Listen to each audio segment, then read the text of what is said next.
Nah, anak-anak semuanya, saya mau tanya, pernahkah kalian mendengar yang namanya dongeng? Pernah? Nah, dongeng apa saja yang pernah kalian dengar? Ya, ada dongeng Malin Kundang, ya kan? Ada dongeng Mas, ya, dan ada juga dongeng Ratu Pantai Selatan.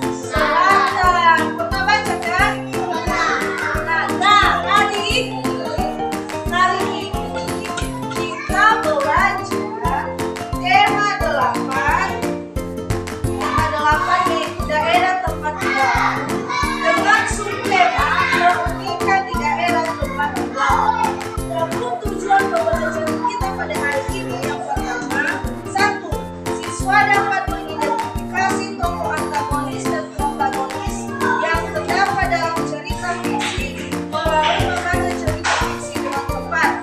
2. Siswa dapat menceritakan tokoh antagonis dan protagonis beserta perbuatannya melalui pemberian tugas menceritakan tokoh dalam cerita fiksi dengan percaya diri. 3. Siswa dapat memerankan tokoh antagonis dan protagonis yang terdapat pada cerita fiksi. 4. Siswa dapat mengidentifikasi hubungan gaya dan gerak pada peristiwa di lingkungan sekitar melalui eksperimen penggunaan gaya dan gerak dengan benar. 5. Siswa dapat menyebutkan contoh peristiwa yang membuktikan pengaruh gaya terhadap gerak benda melalui tanya jawab tentang gaya dan gerak benda yang tepat. Coba ya, fokus. Dengarkan itu di depan. Bacakan sebuah cerita. Nah, dari cerita ini nanti anak-anak semuanya coba sebutkan siapa saja tokoh yang ada dalam cerita. Nah, cerita yang dibacakan adalah cerita tentang Malin Kundang. Pernah dengar cerita dongeng tentang Malin Kundang? Nah, bacakan ya. Pada zaman dahulu ada seorang janda bernama Manderbaya yang hidup bersama anaknya bernama Malin Kundang. Mereka tinggal di seberang perkampungan nelayan pantai air manis Padang, Sumatera Barat. Manderbaya sangat menyayangi anak laki-lakinya dan mengajarkan Malin Kundang mencari anak. Nah, dari cerita Malin Kundang, nah, saya mau tanya dulu, siapa saja yang ada dalam tokoh cerita Malin Kundang? Ayo sebut ya. 1. Ya, Mama Malin Kundang. Siapa lagi? Siapa lagi? Malin Kundang yang ada dalam tokoh atau yang ada dalam cerita Malin Kundang. Tokoh yang ada dalam cerita Malin Kundang itu adalah Malin Kundang bersama dengan mamanya yaitu Manderbaya. Nah, kemudian silakan berdiskusi dengan teman sebangku. Tentukan siapa tokoh protagonis dan antagonis. Oke, mulai dari sekarang.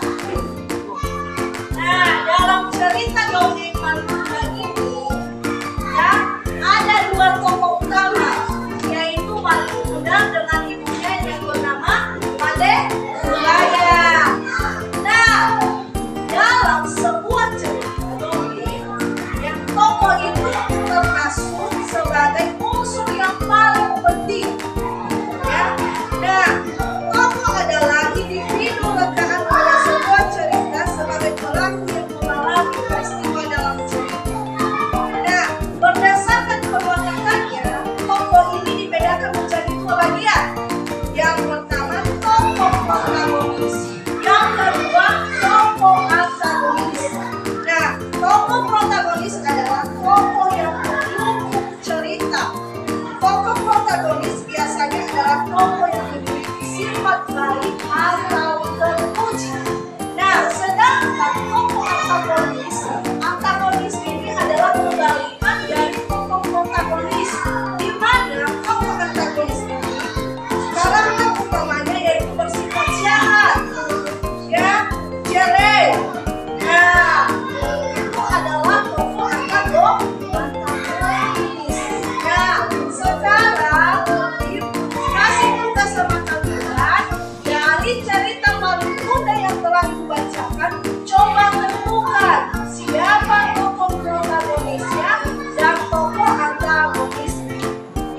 silakan berdiskusi dengan teman sebangsa. Mulai dari sekarang. Nah, sudah siap? Sudah siap? Ayo, silakan berdiri yang sudah siap.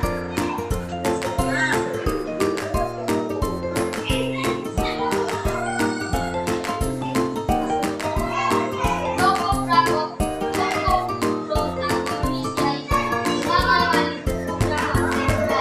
Oke. Nah, siapa lagi yang udah siap? Nah, silakan berdiri.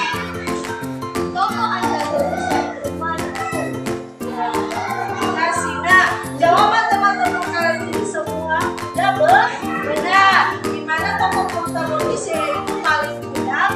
Ya, paling muda ini bersifat jahat. Dia tidak mengakui ibunya. Nah, tokoh antagonisnya yaitu mama paling muda. Nah, sekarang silakan kerja yang pakai desa. Diskusi tentang teman sebangsa dan kita presentasikan nanti jawabannya. Silakan dimulai dari sekarang.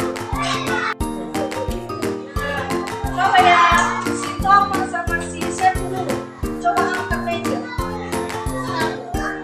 Angkat meja.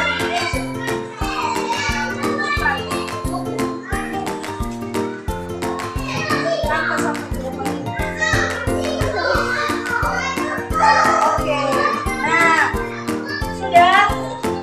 Nah, benda ini tadinya diam, dia bisa bergerak. Itu berarti dia menggunakan